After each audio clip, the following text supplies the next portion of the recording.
Have you ever been in love? Have you ever felt so attached to someone where you had this infatuation that no one else could understand? Where they were always on your mind, no matter where you were or what you were doing? You know, not too long ago, there was a time when loved ones would write letters to each other. And many times it would take weeks or even months for them to receive it. If their loved one had to travel for work halfway across the country, the only way to communicate back then was through letters. And so they would wake up every morning with this anticipation of finding a letter from their beloved. And as soon as they saw the mailman, they'd run outside with butterflies in their stomach. Maybe, just maybe, there would be that special letter in the mail today. And when that letter from their beloved finally did come, they would hold on to it so tight, run inside, run up to their room, and they would so carefully open it. And as their eyes laid focused to just the first few words, "My dear beloved Aisha," their heart would begin to palpitate, and they'd feel like they were flying high above the clouds in this realm of love. And after they were done reading that letter, with smiles and happiness radiating from their faces, they'd read it one more time. And then again, just one more time. And then that night, before going to sleep, they'd pull it out of their box full of letters, and they'd read it one more time, falling asleep with it in their grasp.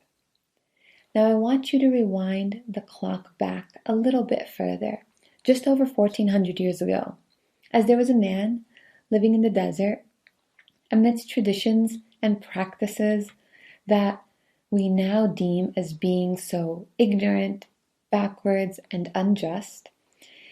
And this man was searching for light.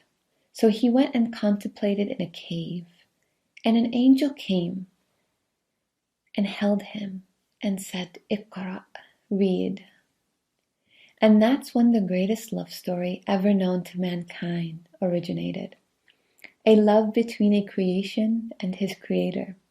A love story that when, in the final moments of his life, an angel came and asked him for permission to take his soul. And how did he, sallallahu alaihi wasallam, respond? The companionship of the Most High, the companionship of the Most High. SubhanAllah. When his beloved wife, our mother Aisha radiallahu anha, narrated this, she said she knew that the angel had come to take his soul. Because though the Prophet ﷺ was amongst his beloved companions in Medina, there was no greater companionship. There was no greater longing in his heart than to return to the one for which the love resonated in his heart and through his veins, than to return to his beloved Allah. But during his life, sallallahu alaihi wasallam, what was it that Allah communicated and revealed to him?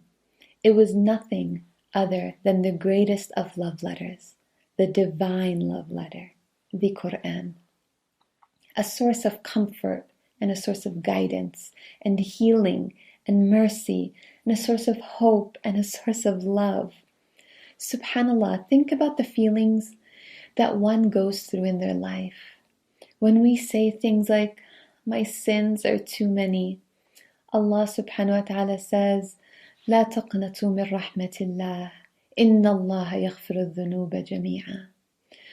Do not lose hope in Allah's mercy, for Allah certainly, surely forgives all sins. SubhanAllah. And when we say, "I feel so alone," Allah subhanahu wa ta'ala says, "Inni qareeb," I am near. And when we say, "I have so many needs, I have so many wants, I have so many dreams and desires," Allah subhanahu wa ta'ala says, "Ud'uni astajib lakum," call upon me and I will respond to you. SubhanAllah. Is there really any greater gift than this love letter from our Creator to His creation? Al-Hasan ibn Ali radiallahu anhu, the beloved of the Prophet sallallahu alaihi wasallam, the one who the Prophet sallallahu alaihi wasallam turned to and said to him, "Oh Allah, I love him, so love him and love whoever loves him." May Allah subhanahu wa ta'ala gather us with him, and Ya Allah, you are a witness that we love him radiallahu anhu.